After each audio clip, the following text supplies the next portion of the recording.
السلام علیکم کلاس 12۔ آج ہمارا ففتھ چیپٹر ہے عفو و درگزر۔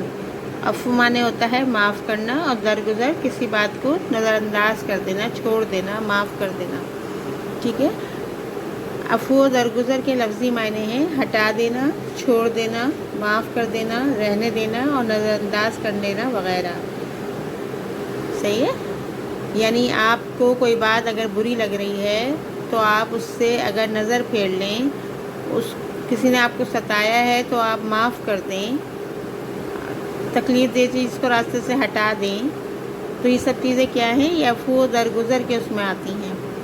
اصطلاح میں عفو و درگزر سے مراد بدلہ لینے کی طاقت رکھنے کے باوجود معاف کر دینا، کسی کی غلطی کو نظر انداز کرنا اور اس سے انتقام نہ لینا کیا کہلاتا ہے؟ عفو و درگزر۔ یعنی آپ کو جو آپ بہت طاقتور ہیں، آپ کہتے ہیں کہ میں تو سب کچھ ہوں، اور آپ کا سامنے والا اگر کوئی غلطی کر رہا ہے یا اس نے آپ سے کوئی زیادتی کی ہے یا آپ کو غلط بات کہی ہے، تو آپ کا اخلاق کیا ہونا چاہیے کہ آپ بجائے اس کے کہ اس سے بدلہ لیں، اس کو معاف کر دیں، اس کی غلطی کو نظر انداز کر دیں۔ اس طرح کیا ہوگا کہ آپ کو ستانے والا فرد بھی جو ہے وہ کچھ دن آپ کو ستائے گا اور پھر آپ کے اخلاق سے متاثر ہو جائے گا اور آپ کو ستانا چھوڑ دے گا۔ اسلام میں عفو و درگزر کی اہمیت۔ عفو و درگزر اللہ تعالیٰ کی صفت ہے۔ اللہ تعالیٰ کی خوبی کیا ہے کہ اللہ معاف کرنے والا ہے۔ اللہ اپنے بندوں کی توبہ قبول کرتا ہے، ان کے گناہوں سے درگزر کرتا ہے۔ اگر اللہ تعالیٰ ہمارے گناہوں کو معاف نہ فرما رہا ہوتا، یا اگر اللہ تعالیٰ ہمیں ہر غلطی پر سزا دیتا تو ہم کیسے ہوتے؟ کیونکہ ہم انسان تو غلطی کا پتلا ہے، وہ تو ہر وقت غلطی کرتا ہے، لیکن یہ اللہ کی شان ہے کہ وہ ہماری غلطیوں کو معاف کر دیتا ہے، ہماری توبہ کو قبول فرما لیتا ہے۔ سچے دل سے توبہ کرنے والوں کا بڑے سے بڑا گناہ بھی اللہ تعالیٰ معاف کر دیتے ہیں، لیکن شرط یہ ہے کہ توبہ سچے دل سے کی جائے۔ سچے دل کی توبہ کیا ہوتی ہے؟ کہ انسان وہ کام دوبارہ نہ کرے جس کے لیے اس نے اللہ تعالیٰ سے توبہ کی ہے، تو اللہ تعالیٰ اس کے تمام گناہوں کو معاف کر دیتا ہے۔ اللہ تعالیٰ نے اپنی اس صفت کو قرآن مجید میں اس طور پر بیان فرمایا ہے، وہی ہے جو اپنے بندوں کی توبہ قبول کرتا ہے اور ان کے گناہ معاف کر دیتا ہے۔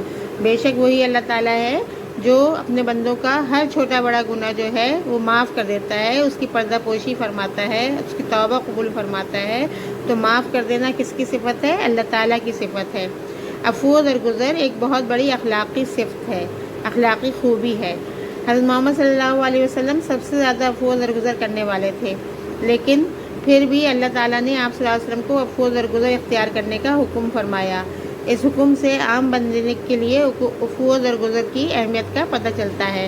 اللہ تعالیٰ قرآن مجید میں حضور صلی اللہ علیہ وسلم سے ارشاد فرماتے ہیں، اے محمد صلی اللہ علیہ وسلم عفو اختیار کیجیے اور نیک کاموں کا حکم دیجیے۔ دیکھیے حضور اکرم صلی اللہ علیہ وسلم جیسا نرم مزاج انسان تو کوئی تھا ہی نہیں، لیکن پھر بھی اللہ تعالیٰ ان کو حکم دے رہے ہیں کہ معاف کرنا سیکھیے، معاف کر دیا کیجیے، درگزر کر دیا کیجیے اور نیک کاموں کا حکم دیجیے، اور جو آپ جس مقصد کے لیے آپ بھیجے گئے ہیں اس مقصد کو پورا کرتے رہیے، لیکن کس طرح کہ آپ درگزر کی صفت آپ کے اندر ہو۔ عام انسانوں کی نسبت ایک مومن کے لیے عفو درگزر کی اہمیت بہت زیادہ ہے، اس لیے قرآن مجید میں مومنوں کو بھی عفو و درگزر کا حکم دیا گیا ہے۔ قرآن مجید میں ارشاد ہوتا ہے، سو تم معاف کرو اور درگزر کرو۔ اللہ تعالیٰ مومنوں کو کیا حکم دیتا ہے کہ غلط بات پہ معاف کر دیا کرو اور درگزر کر دیا کرو۔ اسلام میں زیادتی کا بدلہ لینے کی اجازت ہے، لیکن بدلہ لینے کی طاقت رکھنے کے باوجود دوسروں کو معاف کر دینا اللہ تعالیٰ کو بہت پسند ہے۔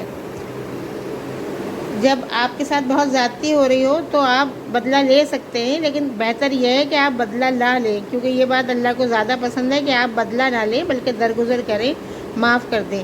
اگر ایک دوسرے کی چھوٹی چھوٹی غلطیوں پر گرفت کی جانے لگے تو معاشرے کا امن و سکون تباہ ہو جاتا ہے۔ صحیح بات ہے نا؟ اگر ہم چھوٹی چھوٹی سی باتوں پہ ایک دوسرے سے لڑیں گے، ایک دوسرے کو سرزنش کریں گے، برا بھلا کہیں گے، تو معاشرے میں تو ہر وقت جھگڑا ہی جھگڑا ہوگا، جبکہ معاشرے کو بننے کے لیے، اس کی تعمیر کے لیے معاشرے میں امن ہونا ضروری ہے۔ اس لیے ہر انسان کو عفو و درگزر کی صفت اپنانی چاہیے۔ اللہ تعالیٰ ایسے لوگوں کو اجر دے گا جو بدلے کی طاقت رکھنے کے باوجود دوسروں کو معاف کر دیتے ہیں۔ بدلے کی طاقت رکھنے کے باوجود عفو و درگزر سے کام لینا بہت ہمت کا کام ہے۔ اللہ تعالیٰ ایسے لوگوں کو دوست رکھتا ہے جو غصے کو روکتے ہیں۔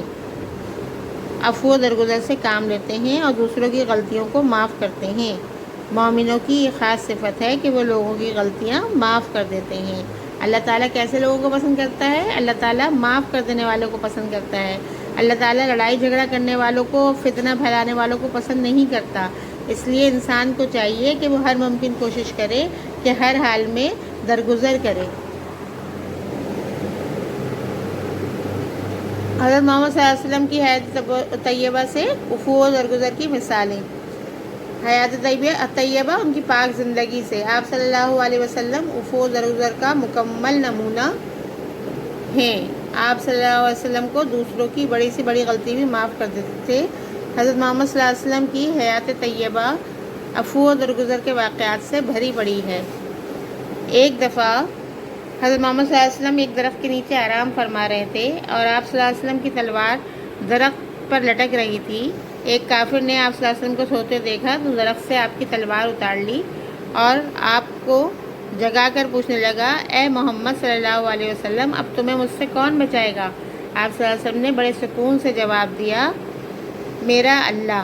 یہ جواب سن کر اس کافر پر اتنا رعب طاری ہوا کہ تلوار اس کے ہاتھ سے گر گئی۔ آپ صلی اللہ علیہ وسلم نے وہ تلوار اٹھا کر پوچھا، بتاؤ اب تمہیں کون بچائے گا؟ یہ سن کر وہ کافر بہت پریشان ہوا، لیکن آپ صلی اللہ علیہ وسلم نے اسے کچھ نہ کہا اور عفو و درگزر کا مظاہرہ کرتے ہوئے اسے معاف فرما دیا۔ اس پر وہ فوراً مسلمان ہو گیا۔ دیکھیے، اگر حضور اکرم صلی اللہ علیہ وسلم اس پر عفو و درگزر نہ کرتے تو وہ کافر مسلمان کیسے ہوتا؟ آپ کے اخلاق سے، آپ کے عفو و درگزر سے، آپ کے معاف کر دینے سے وہ اتنا متاثر ہوا کہ اس نے اسلام قبول کر لیا۔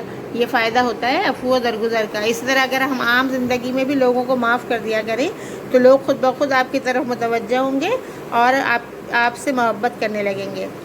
حضرت محمد صلی اللہ علیہ وسلم اسلام کی دعوت کے سلسلے میں طائف گئے تو وہاں کے لوگوں نے آپ صلی اللہ علیہ وسلم سے پتھر برسائے۔ آپ صلی اللہ علیہ وسلم شدید زخمی ہو گئے۔ جب پہاڑوں کے فرشتے نے آپ صلی اللہ علیہ وسلم کی خدمت میں حاضر ہو کر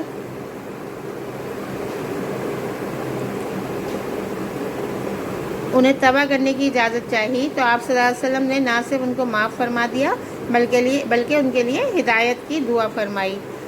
فتح مکہ کے موقع پر آپ صلی اللہ علیہ وسلم نے عفو و درگزر کی ایسی مثال قائم کی جس کی مثال نہیں ملتی۔ اہل مکہ نے آپ صلی اللہ علیہ وسلم کو بہت تکلیفیں پہنچائی تھیں، حتیٰ کہ آپ صلی اللہ علیہ وسلم کو مکہ سے ہجرت کرنے پر مجبور کر دیا۔ ہجرت کے بعد بھی کفار مکہ آپ صلی اللہ علیہ وسلم کو طرح طرح سے تنگ کرتے رہے، لیکن جب آپ صلی اللہ علیہ وسلم نے مکہ فتح کیا تو آپ صلی اللہ علیہ وسلم کے عفو و درگزر کا مظاہرہ کرتے ہوئے ارشاد فرمایا کہ جاؤ تم سب آزاد ہو۔ ان مثالوں سے ہمیں کیا پتہ چلتا ہے؟ حضور صلی اللہ علیہ وسلم کی سیرت سے ہمیں کیا پتہ چلتا ہے کہ انسان کو پوری کوشش کرنی چاہیے کہ انسان دوسروں کو معاف کر دیا کرے۔ معاف کرنے کی صفت اللہ تعالیٰ کی ہے اور اللہ تعالیٰ معاف کرنے والوں کو بہت پسند کرتا ہے۔ کیا آپ کو معلوم ہے حضرت عائشہ رضی اللہ عنہ فرماتی ہیں کہ حضرت محمد صلی اللہ علیہ وسلم نے کبھی کسی کو اپنے ہاتھ سے نہ مارا، نہ کبھی کسی سے بدلہ لیا، لیکن جب کبھی اللہ کی کسی حد کو توڑا جاتا تو آپ صلی اللہ علیہ وسلم اللہ کے لیے ضرور سزا دیتے تھے۔ صحیح ہے؟ چلیے سبق کا کام کرتے ہیں۔ ہیڈنگ ڈالیے عفو و درگزر۔ پہلا سوال، عفو و درگزر کا مفہوم لکھیے۔ پھر ہیڈنگ ڈالیے عفو و درگزر۔ عفو و درگزر کے لفظی معنی ہیں چھوڑ دینا، معاف کر دینا اور نظر انداز کر دینا۔ اصطلاح میں عفو و درگزر سے مراد ہے بدلہ لینے کی طاقت رکھنے کے باوجود معاف کر دینا، کسی کی غلطی کو نظر انداز کرنا اور اس سے انتقام نہ لینا۔ نمبر 2، عفو و درگزر کو اسلام میں کیا اہمیت حاصل ہے؟ ہیڈنگ ڈالیے عفو و درگزر کی اہمیت۔ عفو و درگزر اللہ تعالیٰ کی صفت ہے، وہ اپنے بندوں کے گناہوں کو نظر انداز کر دیتا ہے اور سچے دل سے توبہ کرنے والوں کے تمام گناہوں کو معاف کر دیتا ہے۔ قرآن مجید میں ہے کہ وہی ہے جو اپنے بندوں کی توبہ قبول کر دیتا ہے اور ان کے گناہ معاف کر دیتا ہے۔ اگلی لائن سے لکھیے، بدلہ لینے کی طاقت رکھنے کے باوجود دوسروں کو معاف کر دینا اللہ کو بہت پسند ہے۔ ایسے لوگوں کو اللہ ایسے لوگوں کو اجر دیتا ہے جو معاف کر دیتے ہیں اور ایسے لوگوں کو دوست رکھتا ہے جو غصے کو روکتے ہیں اور عفو و درگزر سے کام لیتے ہیں۔ اسی لیے اللہ تعالیٰ فرماتا ہے سو تم معاف کرو اور درگزر کرو۔ مومنوں کی یہ خاص صفت ہے کہ وہ لوگوں کی غلطیاں معاف کر دیتے ہیں۔ سوال نمبر 3، حضرت محمد صلی اللہ علیہ وسلم کی حیات طیبہ سے عفو و درگزر کے کوئی 2 واقعات لکھیے۔ حضور اکرم صلی اللہ علیہ وسلم کی حیات طیبہ سے عفو و درگزر کی مثالیں۔ حضور اکرم صلی اللہ علیہ وسلم کی پوری حیات طیبہ عفو و درگزر کا عملی نمونہ ہے۔ آپ صلی اللہ علیہ وسلم دوسروں کی بڑی سے بڑی غلطی کو معاف کر دیا کرتے تھے۔ حضرت محمد صلی اللہ علیہ وسلم اسلام کی دعوت کے سلسلے میں طائف گئے تو وہاں کے لوگوں نے آپ پر پتھر برسائے، آپ شدید زخمی ہو گئے۔ آپ نے نہ صرف یہ کہ ان کو معاف فرما دیا بلکہ ان کی ہدایت کے لیے دعا بھی فرمائی۔ نمبر 2، اہل مکہ نے حضور اکرم صلی اللہ علیہ وسلم کو ہر طرح کی تکالیف دیں، یہاں تک کہ مکہ سے ہجرت کرنے پر مجبور کر دیا۔ ہجرت کے بعد بھی قریش مکہ نے آپ کو بے حد تنگ کیا، لیکن فتح مکہ کے موقع پر آپ نے عفو و درگزر کی اعلیٰ مثال قائم کی اور فرمایا کہ انورٹڈ کاماز میں لکھیے جاؤ تم سب آزاد ہو۔ سوال نمبر 4، عفو و درگزر کے لیے حضور صلی اللہ علیہ وسلم کا ارشاد مبارکہ لکھیے۔ حضور اکرم صلی اللہ علیہ وسلم نے عفو و درگزر کے لیے فرمایا مجھے 9 باتوں کا حکم دیا گیا ہے، ان میں سے ایک یہ ہے کہ میں اپنے اوپر ظلم و زیادتی کرنے والوں کو معاف کر دوں۔ کتاب میں سے سوال نمبر 2 درست جوابات پر نشان لگائیے۔ اس کے بعد سوال نمبر 3 خالی جگہ پر کیجیے اور اس کے بعد سوال نمبر 4 درست غلط جملوں کے اوپر نشان لگائیے اور سوال نمبر 5 تیر کی مدد سے کریے۔ تمام کام کاپی اور کتاب دونوں میں کیجیے۔